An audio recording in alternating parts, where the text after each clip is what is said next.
प्रव्रजन्त मनुपेतमपेत कृत्यम् यं प्रव्रजन्तमनुपेतमपेत कृत्यम् द्वैपायनो विरह कातरा जुहा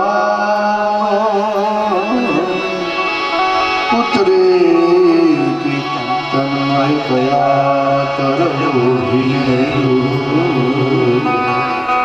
तं सर्वभूतहृदयं मुनिमानतोऽस्मि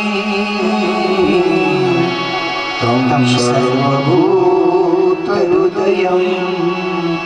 मुनिमानतोऽस्मि।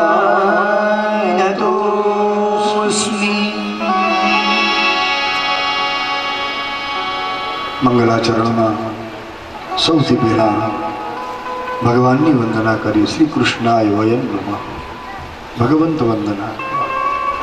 બીજા શ્લોકમાં સંત વંદના કરી, સદગુરુ વંદના કરી, સુખદેવજી મહારાજને વંદન કર્યા છે. તમ સર્વભૂત હૃદયમ મુનિ માનતોસ્મિ. મુનિઓના મહારાજા યોગેન્દ્ર સુખદેવજી મહારાજના ચરણોમાં હું વંદન કરું છું. સુદ પુરાણી વંદન કરે. એ સુખદેવજી કેવા છે તો યમ પ્રવરજંતમ અનુપેતમ અપેત કૃત્ય.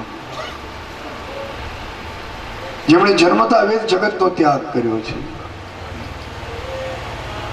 60-70 વર્ષ જગતમાં રહીને સંસારના તમામ સુખોને ભોગવીને પછી માણસ ત્યાગ કરે એ બહુ સાધારણ ત્યાગ છે. કારણ કે વર્ષો સુધી સંસારમાં રહ્યો, સંસારના તમામ વિષય સુખોને એને માણ્યા જાણ્યા અને પછી સંસાર છોડે એ કોઈ મોટી વાત નથી. પણ સુખદેવજીએ તો જન્મતા વેદ સંસારનો ત્યાગ કર્યો છે. એ જન્મજાત વૈરાગી છે, પરમ ત્યાગી પુરુષ.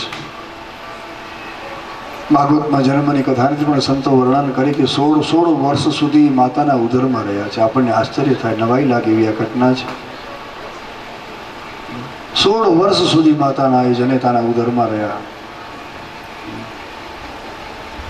વ્યાસ ભગવાન કહે છે કે હે દીકરા તું કેમ જન્મ લેતો નથી, હે જીવ તને શું વાંધો છે? ત્યારે સુખદેવજી કહે કે મને માયાની બહુ બીક લાગે છે. હું જગતમાં જન્મ ધારણ કરું, મને માયાનો સ્પર્શ થાય, હું માયાની જંજાળમાં હું જકડાઈ જાઉં, પકડાઈ જાઉં, મને બહુ ડર લાગે છે.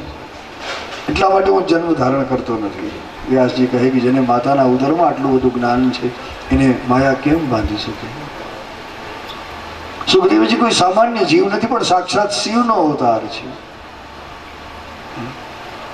પરમ જ્ઞાની, પરમ દાની, પરમ ધ્યાની ભગવાન ભોળોનાથ સ્વયં સુખદેવ બની અને આ સંસારમાં પધાર્યા છે.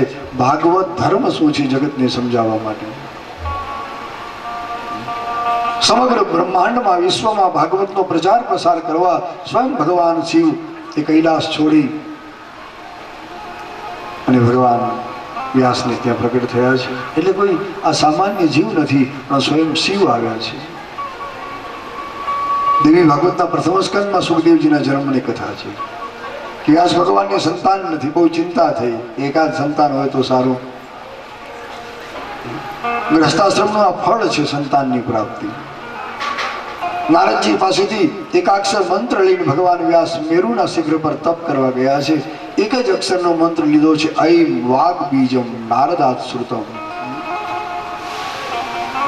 મંત્ર દીક્ષા લીધી નારદજી પાસેથી. ઐમ જેને વાણીનું બીજ કહેવાય છે, વાગ બીજ છે, સારસ્વત બીજ જેને કહેવાય. મેરુના શિખર પર, સુવર્ણગીરીના શિખર પર બેસી વ્યાસ ભગવાને 100 વર્ષ તપ કર્યું છે. ઐમ ઐમ ઐમ ઐમ ના જપ કર્યા. એક જ અક્ષર પૂર્ણ ભાવથી શ્રદ્ધાથી પકડી રાખ્યો. અને આપણે ત્યાં એક એક અક્ષરમાં કેટલી અદ્ભુત તાકાત છે. મંત્ર એકાક્ષર હોય તો ભલે, પંચાક્ષર હોય તો ભલે, અષ્ટાક્ષર હોય તો ભલે, દરેક મહાન છે. બસ આપણી શ્રદ્ધા પૂર્ણ એમાં હોવી જોઈએ. મંત્ર ભલે નાનું હોય પણ મોટામાં મોટા એ દેવતાને પણ વશ કરી શકે છે. મંત્રાધીના દેવા, દેવતાઓ મંત્રને આધીન છે અને તે મંત્ર બ્રાહ્મણાધીના એમ લખ્યું કે આવા જે મંત્રો છે બધા અમારા આચાર્યોને, વિદ્વાનોને, બ્રાહ્મણોને આધીન છે. એકાક્ષરનો જપ વ્યાસજીએ 100 વર્ષ કરીને ભગવાન શિવ અને શક્તિ પ્રગટ થયા. ભોળોનાથ અને ભવાની આવ્યા. વ્યાસ ભગવાને કહ્યું તમારી શું ઈચ્છા છે, તમે કંઈક માગો. તમે બહુ જપ કર્યા, બહુ સ્મરણ કર્યું, મારી સાધના સફળ થઈ છે. વ્યાસ ભગવાને વંદના કરી, હે મા ભવાની, હે ભોલેનાથ, મારે ત્યાં સંતાન નથી, હું ગ્રસ્તાશ્રમી છું, સંસારી છું, એકાદ પુત્ર હોય એવી ઈચ્છા છે. ભોળાનાથે કહ્યું તમારા મનોરથ પૂર્ણ થશે. પણ વ્યાસ ભગવાન કહે નાથ, એ ગમે તેવો પુત્ર નહીં, આપના જેવો હોવો જોઈએ.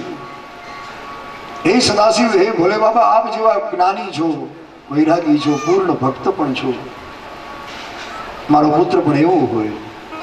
અને ભગવાન શિવે વરદાન આપ્યું છે કે તમારો મનોરથ પૂર્ણ થશે. એ 100 વર્ષ પછી ભગવાન વ્યાસ આશ્રમમાં આવ્યા. કથા એવી અદભુત કે અરણી મંથન કરતા કરતા એમનું દિવ્ય તેજ અરણી ઉપર પડ્યું અને એમાંથી, અરણીમાંથી એક દિવ્ય પુરુષ પ્રગટ થયા. એનું નામ શ્રી સુખદેવજી પડ્યું છે. બોલીએ સુખદેવજી મહારાજ કી જય. એમનો જન્મ કોઈ નારીના ઉદરથી નથી બતાવ્યો.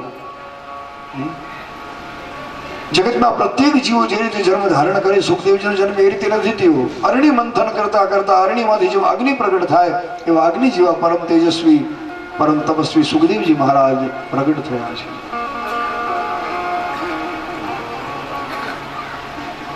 અને એ વખતે ઘૃતાચી નામની અપ્સરા, એને જોઈ ભગવાન વ્યાસ નું મન મારા તરફ આકર્ષ આવ્યું છે. એ સુકીનું રૂપ લઈને ભાગવા લાગી. એટલે આ બાળકનું નામ વ્યાસજી સુખદેવ પાડ્યું છે. શિવનો અવતાર છે, કોઈ સામાન્ય જીવ નથી. 16 વર્ષની ઉંમરે જન્મ થયો ને જન્મતા વેત માતા પિતા ઘર બધાને છોડી પ્રવ્રજંતમ,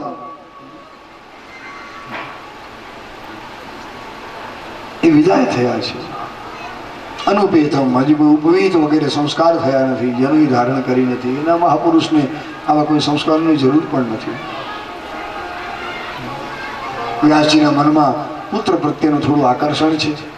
પાછળ દોડા લાગે કે હે દીકરા, હે સુખદેવ, હે પુત્ર, તો અમને બધાને છોડીને ક્યાં જાય છે? વિરહ કાતર બન્યા ભગવાન વ્યાસ. અને એકનો એક દીકરો, યુવાન દીકરો, નારીથી માતા પિતાને ઘરને છોડી જંગલમાં જાય, એ કયા મા બાપને ગમે? વ્યાસજી પાછળ દોડ્યા છે. પુત્ર તન્મય દયા તરબોભિને. વ્યાસજી પાછળ દોડે છે પણ સુખદેવજી પાછું વળીને જોતા નથી, એક શબ્દ બોલ્યા નથી. કવિ કલ્પના કરે કે સુખદેવજી તો નથી બોલ્યા, પણ તરવોભિને વૃક્ષો બોલ્યા છે, ઝાડવા બોલ્યા. તમને નવાઈ લાગશે, ઝાડ કઈ રીતે બોલે, પણ કવિઓ બધાને બોલાવી શકે. જળમાં ચેતન પ્રગટાવવાની શક્તિ કવિઓમાં છે. વૃક્ષોની શાખાઓ આમ હાલી રહી છે, ગાડીઓ હાલે છે. એ વ્યાસ ભગવાનને સમજાવે કે હે વ્યાસ નારાયણ, તમે આશ્રમમાં પાછા પધારો. સુખદેવજી ભલે જંગલના એકાંતમાં બેસી થોડું બ્રહ્મચિંતન કરે. જ્યારે યોગ્ય સમય આવશે ત્યારે સુખદેવજી જરૂર તમને મળશે, અત્યારે જવા દો. આવા દરેકના હૃદયમાં બિરાજતા પરમાત્મા ના તત્વને જેણે જાણી લીધું છે, અથવા સ્વયં જે બ્રહ્મ સ્વરૂપ બની ગયા છે, એવા સુખદેવજીને હું વંદન કરું છું. તમ સર્વભૂત હૃદયમ મુનિમ આનતોસ્મિ. આ રીતે સુખદેવજીની વંદના કરી. એક મહાન જ્ઞાની પુરુષનો મહિમા આ રીતે જગતને બતાવ્યો છે. ત્રીજા શ્લોકમાં વર્ણન કર્યું કે નૈમિષારણ્યમાં જેમ આપણે અત્યારે બેઠા છીએ આ મંડપમાં, એ રીતે 88,000 ભારતના ઋષિઓ નૈમિષારણ્યમાં ભગવાનની કથા સાંભળવા પધાર્યા છે. બહુ મોટી સંખ્યા, 88,000. આના પરથી તમને પણ ખાતરી થશે કે આપણા પુરાણો પ્રત્યેનો જે આ ભાવ, કથા સાંભળવાનો જે પ્રેમ, કથા પ્રત્યેનું જે આકર્ષણ એ પહેલેથી છે. આજકાલ જ હજારો કે લાખો માણસો મંડપમાં ભેગા થાય છે એમ નથી. એ કાળમાં 88,000 ઋષિઓ બધા જ મંડપમાં બેઠા છે. સુત પુરાણી મહારાજ ભગવાન વ્યાસના શિષ્ય વ્યાસપીઠ પર વિરાજ્યા છે. સૌનક નામના મુનિએ હાથ જોડી પ્રશ્ન પૂછ્યો છે. આ સૌનક કેવા છે, થોડો એનો પરિચય, ઓળખાણ કરાવી છે. એ પ્રશ્ન પૂછનાર સૌનક સુનકના પુત્ર છે, કોઈ સાધારણ નથી. કથામૃત રસાસ્વાદ કુશલ સૌનકો બ્રવીત. સૌનકજી જાણે છે કે ભગવાનની કથા એ ધરતીનું અમૃત છે. એક અમૃત સ્વર્ગમાં પણ છે, નિરંતર દેવતાઓ જેનું પાન કરે. દેવતાઓનું પીણું અમૃત છે.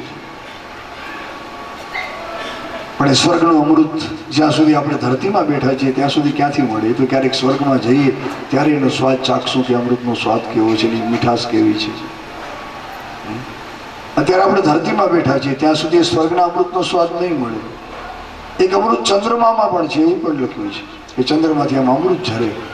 એટલા માટે શરદ પૂનમ આવે એટલે માણસો દૂધના કટોરા ભરી આમ છત ઉપર રાખે કે બધું અમૃત દૂધમાં આવી જાય, સીધું મારા પેટમાં પહોંચી જાય.